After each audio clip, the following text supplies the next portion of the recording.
नमस्कार दोस्तों। आज हम बात करेंगे फिल्म कल की 2898 ईस्वी की, जो भारतीय पौराणिक कथाओं और भविष्य की साइंस फिक्शन दुनिया को एक साथ जोड़ती है। यह कहानी हमें साल 2898 की ऐसी दुनिया में ले जाती है जहां धरती लगभग पूरी तरह बर्बाद हो चुकी है।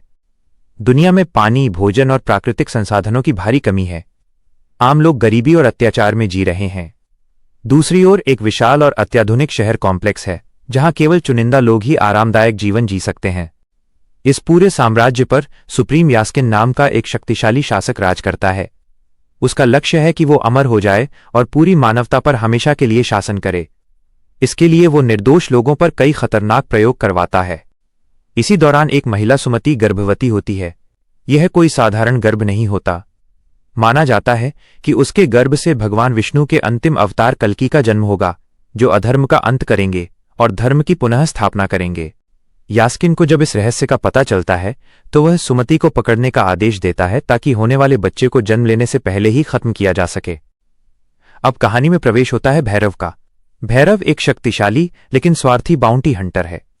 उसका सपना कॉम्प्लेक्स में जाकर आरामदायक जीवन जीना है। इसी लालच में वो सुमति को पकड़ने निकलता है, क्योंकि उसे इसके बदले बड़ा इनाम मिलने वाला होता है।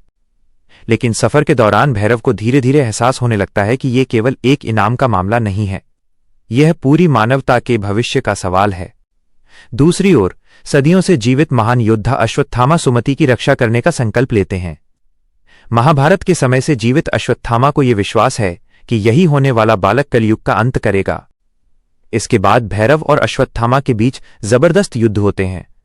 दोनों अपनी अपनी असाधारण शक्तियों का प्रदर्शन करते हैं। फिल्म में आधुनिक तकनीक और भारतीय पौराणिक कथाओं का शानदार मेल देखने को मिलता है। कहानी आगे बढ़ने पर भैरव के भीतर भी बदलाव आने लगता है। वह केवल इनाम के लिए लड़ने वाला व्यक्ति नहीं रहता, बल्कि सही और गलत के बीच का अंतर समझने लगता है। फिल्म के अंत में कई बड़े रहस्य सामने आते हैं। संकेत मिलता है कि भगवान कल्कि का अवतार अब बहुत निकट है और अधर्म के खिलाफ अंतिम युद्ध शुरू होने वाला है। यही कारण है कि फिल्म का अंत कई सवाल छोड़ जाता है और आगे आने वाली कहानी के लिए उत्सुकता बढ़ा देता है। फिल्म का संदेश: ये फिल्म केवल भविष्य की दुनिया नहीं दिखाती, बल्कि यह भी बताती है कि जब अन्याय अपनी सीमा पार कर देता है, तब धर्म की रक्षा के लिए एक नई शुरुआत होती है। चाहे समय कितना भी बदल जाए, सत्य, साहस और न्याय की शक्ति कभी समाप्त नहीं होती। अगर आपको पौराणिक कथाएं, विज्ञान और शानदार एक्शन पसंद है, तो ये फिल्म एक अनोखा अनुभव देती है। धन्यवाद। आगे ये है कि और भोजन की हर एक बूंद के लिए जंग हो तो क्या होगा। आज हम बात करेंगे फिल्म कल की 2898 ईस्वी की, जो भारतीय पौराणिक कथाओं और भविष्य की साइंस फिक्शन दुनिया को एक अद्भुत सूत्र में पिरोती है। ये कहानी हमें ले जाती है साल 2898 में, जहां मानवता अपने अस्तित्व की अंतिम सांसें गिन रही है। स्क्रीन पर विशाल और चमकदार कॉम्प्लेक्स का दृश्य, जहां एक तरफ आम इंसान गरीबी, भूख और अत्याचार के साये में जी रहा है, वहीं दूसरी तरफ आसमान को छूता एक अत्याधुनिक शहर है, द कॉम्प्लेक्स। यहां सिर्फ ताकतवर और अमीर लोगों को ही जीने का हक है। स्क्रीन पर सुप्रीम यास्किन का भयानक रूप इस क्रूर साम्राज्य की बागडोर है सुप्रीम यास्किन के हाथों में। यास्किन अमर होना चाहता है और पूरी सृष्टि पर हमेशा के लिए राज करना चाहता है। इसके लिए वो मासूमों का खून बहाने और उन पर खतरनाक प्रयोग करने से भी नहीं हिचकिचाता। स्क्रीन पर सुमति का डरा हुआ लेकिन मजबूत चेहरा, लेकिन जब अधर्म अपनी सीमा पार करता है, तब प्रकृति अपना चक्र बदलती है। इस अंधेरे के बीच उम्मीद की एक किरण जगती है, सुमति।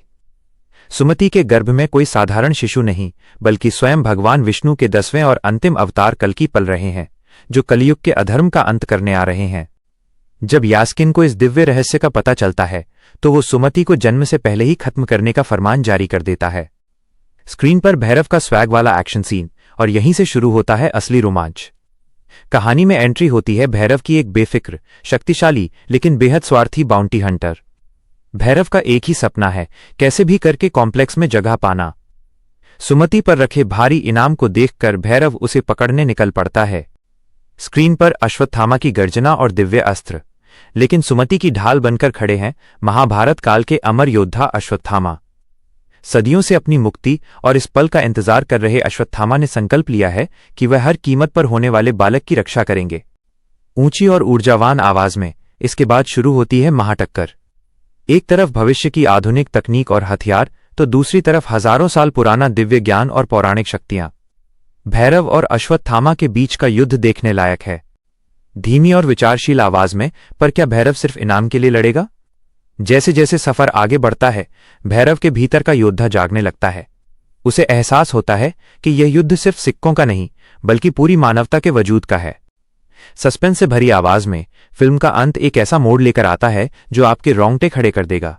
कई बड़े रहस्य खुलते हैं और ये साफ हो जाता है कि अधर्म के खिलाफ सबसे बड़ा धर्म युद्ध अब शुरू होने वाला है। स्क्रीन पर फिल्म का लोगो और आउट्रो फिल्म का संदेश, कल की 2898 ईस्वी हमें सिखाती है कि चाहे अंधेरा कितना भी गहरा क्यों न हो, सत्य और न्याय का प्रकाश कभी नहीं बुझता। जब जब अत्याचार बढ़ेगा, तब तब धर्म की रक्षा के लिए एक नई शक्ति का जन्म होगा। अगर आपको पौराणिक कथाओं का रहस्य और साइंस फिक्शन का धमाकेदार एक्शन पसंद है, तो ये फिल्म एक मास्टरपीस है। आपको क्या लगता है, क्या भैरव ही कल्कि की असली ताकत बनेगा? अपनी राय कमेंट्स में जरूर बताएं। वीडियो पसंद आया हो तो लाइक और सब्सक्राइब करना न भूलें। धन्यवाद।